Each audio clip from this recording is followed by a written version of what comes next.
So now we will talk about Indian Accounting Standard 2 inventory. ठीक है.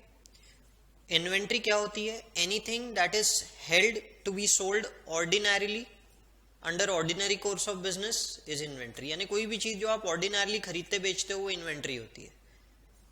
हम pen खरीदते बेचते हैं, पेन हमारे लिए इन्वेंट्री है. लैपटॉप खरीदते बेचते हैं, लैपटॉप हमारे लिए इन्वेंट्री है. मशीन खरीदते बेचते हैं, मशीन हमारे लिए इन्वेंट्री है. Anything that is held ordinarily for sale.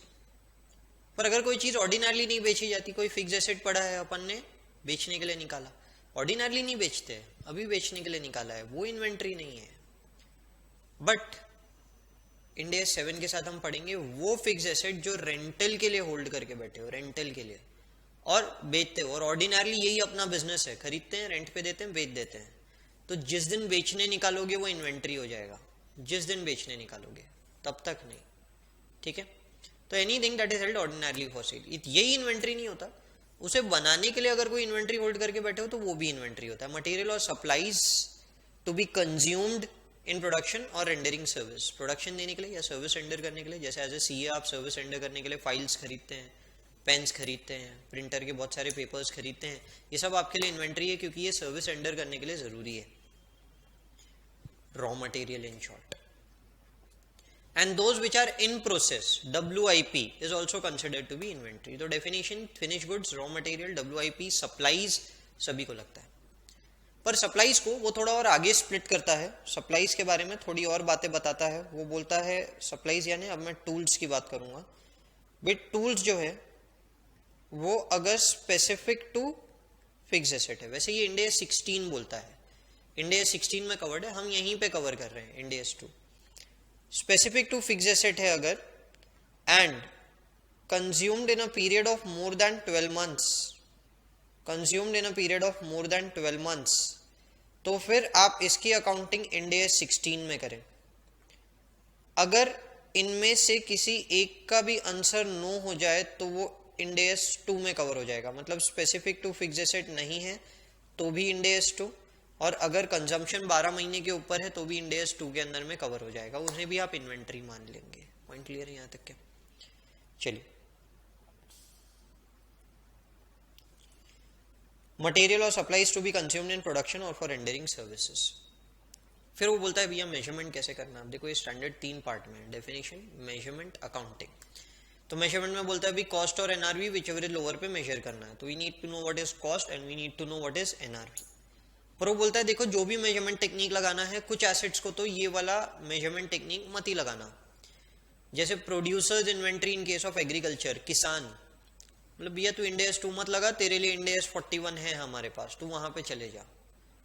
Mineral reserves, forest products, forest products को भी वो बोलता है भैया तू एग्रीकल्चर के स्टैंडर्ड में चले जा.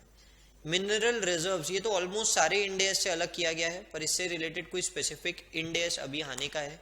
मतलब एक है वो एक्सप्लोरेशन अप टू एक्सट्रैक्शन तक का है, उसके आगे का अभी तक के कोई स्टैंडर्ड नहीं आया है. IFRS में भी नहीं आया है. हम एक्सपेक्ट कर रहे हैं जल्दी ही इसके ऊपर भी एक स्टैंडर्ड आ जाएगा. और इसके अलावा बोला कमोडिटी ट्रेडर्स. कमोडिटी का जो ट्रेडर होता है ना, मतलब वो फ्यूचर्स फॉरवर्ड्स के अंदर में जो कमोडिटी में ट्रेड करते हैं, डील करते हैं, उनको भी बोला तुम ये स्टैंडर्ड मत लगाओ भैया, तुम्हारा एप्लीकेशन होगा एनआरवी. तुम नेट रियलाइजेबल वैल्यू पे मेजर करो अपनी इन्वेंट्री को. ठीक है.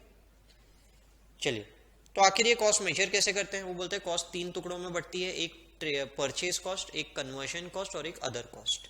परचेज कॉस्ट मतलब भाई कितने में खरीदा, सिंपल. अरे पर कभी कभी लोडिंग अनलोडिंग का चार्ज लग जाता है, वो भी इंक्लूड करो. कभी कभी आपको उसके अलावा कुछ सेफ्टी मटेरियल वगैरह खरीदना पड़ता है, वो भी इंक्लूड करो. अच्छा, कभी कभी ट्रांजिट इंश्योरेंस भी लग जाता है, वो भी इंक्लूड करो. ये सारी की सारी कॉस्ट आप इंक्लूड करोगे. हाँ, ट्रेड डिस्काउंट मिला है तो रिड्यूस कर दो, इंक्लूड करने की जरूरत नहीं है. डेफर्ड क्रेडिट है, मतलब कि payment beyond a normal credit period अगर आप दे रहे हो तो भी डिस्काउंट करो, क्योंकि वो इंटरेस्ट एलिमेंट होगा, वो एक्सपेंस ऑफ कर दो. इन्वेंट्री में इंटरेस्ट एक्सपेंस पार्ट नहीं बनता. बियॉन्ड नॉर्मल क्रेडिट पीरियड है, इंटरेस्ट एलिमेंट भी हटाओ, नॉट टू बी इंक्लूडेड. तो ये सब परचेस वैल्यू का पार्ट हुआ. अच्छा हाँ, रिबेट भी हटाओ, ड्यूटी ड्रॉबैक भी हटाओ. कस्टम्स का आगे जाके ड्यूटी का ड्रॉबैक मिलेगा, आज पे किया है पर फ्यूचर में मिलने वाला है, हटाओ, इन्वेंट्री का पार्ट नहीं है. इनफैक्ट कोई भी इनडायरेक्ट टैक्स जिसका आप लोगों को क्रेडिट मिलने वाला है वो इन्वेंट्री का पार्ट नहीं है, इन्वेंट्री की कॉस्ट का पार्ट नहीं है.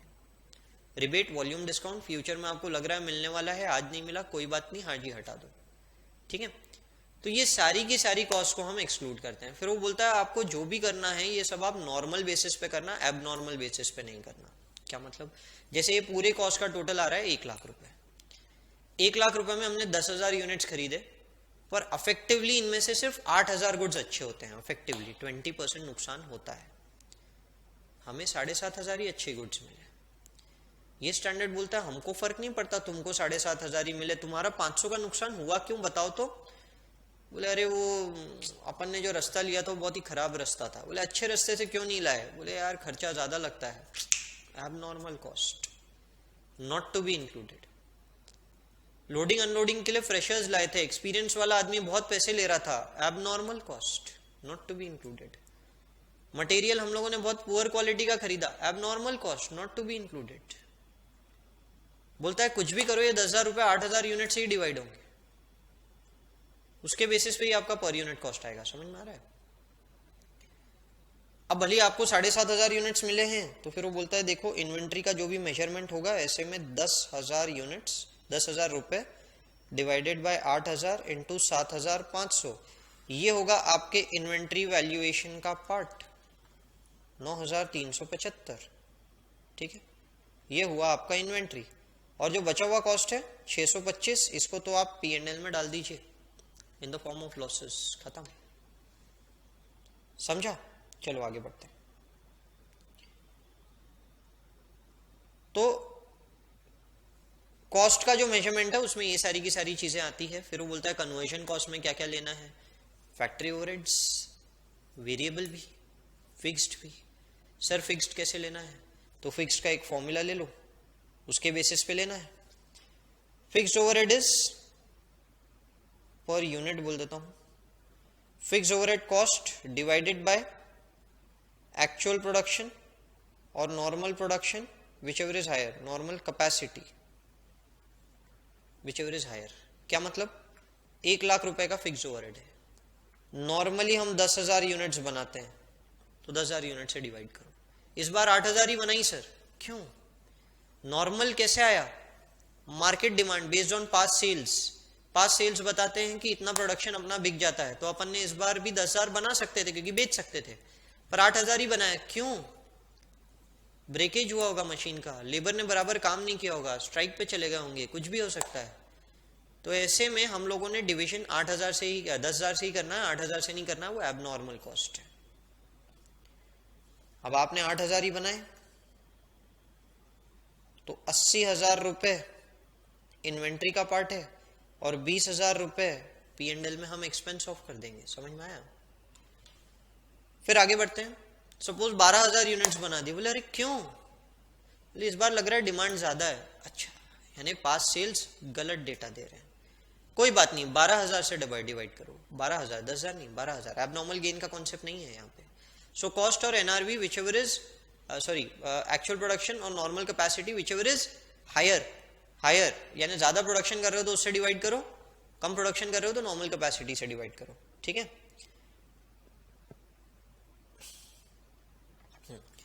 इसके अलावा वो बोलता है कि और कोई अदर कॉस्ट है, to bring the asset to present location and condition. कभी कभी एडमिन एक्सपेंसेस ऐसे होते हैं जो जरूरी होते हैं प्रेजेंट लोकेशन एंड कंडीशन तक लाने तक, तो उन्हें इंक्लूड कर लीजिए।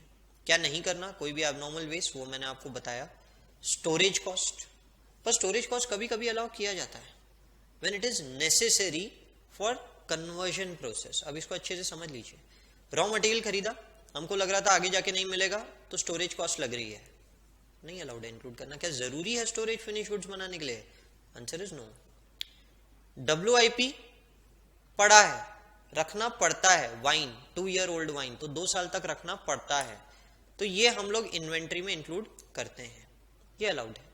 फिनिश गुड्स बना के रेडी हैं, बिक सकते हैं, पर अभी कोई ऑर्डर आया नहीं, इसीलिए स्टोरेज कॉस्ट लग रहा है, नहीं इंक्लूड कर सकते क्योंकि वो नेसेसरी नहीं है for the asset to be converted.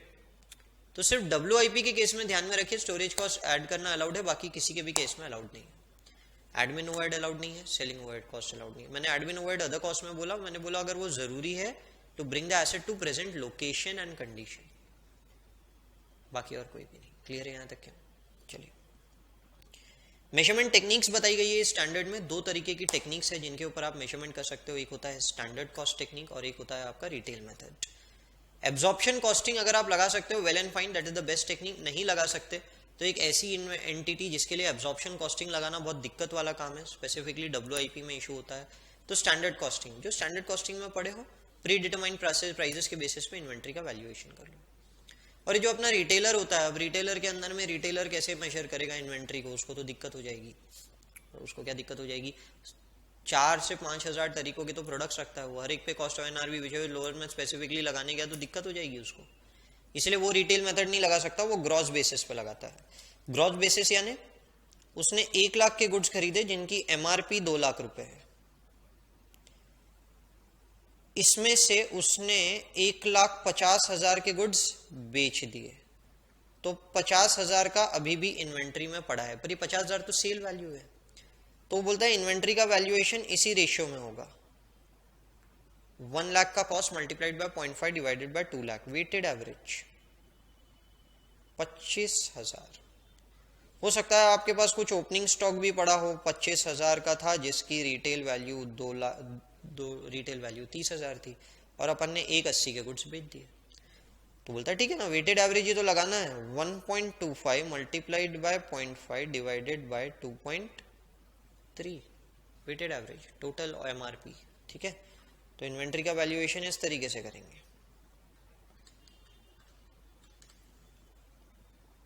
27,174। I hope ये क्लियर होगा। तो दिस इज रिटेल मेथड। ठीक है, फॉर्मूला मोस्टली आपको स्पेसिफिक फॉर्मूला यूज करना है, जिस भी बेसिस पे लगा सकते हैं, पर कभी कभी अगर स्पेसिफिक 1-to-1 रिलेशनशिप वाला फॉर्मूला अवेलेबल नहीं है तो first in first out weighted average use कर सकते हैं। अगर ये non similar non interchangeable goods है, यहां इंटरचेंजेबल लिखा है मैंने, एंड सिमिलर भी लिख देता हूं, अगर ये non similar non interchangeable goods है specific cost FIFO weighted average, पर अगर सिमिलर एंड इंटरचेंजेबल है तो आप ऐसे में कॉस्ट और NRV एग्रीगेट बेसिस पे लगाते हो। जैसे टपरवेयर जैसी कंपनी अपने सारे प्लास्टिक प्रोडक्ट्स का total cost total NRV compare करती होगी, इंडिविजुअली कंपेयर नहीं करती होगी। फॉर एग्जांपल हमारे पास 3 तरीके के मटेरियल्स है, फिनिश गुड्स है, कॉस्ट और NRV दे देता हूं 80, 70, 80, 60, 90। तो अगर ये सिमिलर एंड इंटरचेंजेबल है तो 230 will be compared to 250 whichever is lower, पर अगर ये सिमिलर एंड इंटरचेंजेबल नहीं है तो हम इंडिविजुअल बेसिस पे चेक करेंगे इनका इन्वेंट्री वैल्यूएशन। क्लियर है क्या? चलो, फाइनली NRV क्या होता है? Sale value less cost of completion less estimated selling price for finish goods जो हम बेच रहे हैं is sale value, cost of completion हो जाता है रिवर्क कॉस्ट, कभी कभी लगता है ना रिवर्क इज एबनॉर्मल कॉस्ट, तो इन्वेंट्री में इंक्लूड नहीं किया जा सकता, इसीलिए सेल वैल्यू में से डिडक्ट किया जाता है। Less estimated selling cost, estimated selling cost यानी कि अपना वो selling and distribution cost, commission वगैरह लग सकता है, कमीशन देना पड़ेगा क्लाइंट को, तो NRV के लिए माइनस होता है, इन्वेंट्री में इंक्लूड नहीं हो सकता पर NRV के लिए माइनस होता है, तो which ever is lower. Now what about raw material? Raw material के लिए NRV कैसे निकलेगा? रॉ मटेरियल के लिए अपन NRV नहीं निकालते, ये स्टैंडर्ड बोलता मत निकालो, पर अगर फिनिश गुड्स में नुकसान एक्सपेक्ट कर रहे हो यानी फिनिश गुड्स की NRV गिर गई है कॉस्ट के नीचे, तो रॉ मटेरियल में कंपेयर करो रिप्लेसमेंट कॉस्ट से, रॉ मटेरियल को कंपेयर करो रिप्लेसमेंट कॉस्ट से। So this technique is for finish goods. Raw material के लिए हम देखेंगे रिप्लेसमेंट कॉस्ट, पर कब देखेंगे? When finish goods price is at decline, मतलब फिनिश गुड्स में अगर नुकसान एक्सपेक्ट कर रहे हो तो रॉ मटेरियल के लिए रिप्लेसमेंट कॉस्ट को NRV माने, कॉस्ट फिर कॉस्ट तो जो कितने में खरीदा और replacement cost which ever is lower, उसके बेसिस पे इसका वैल्यूएशन करेंगे।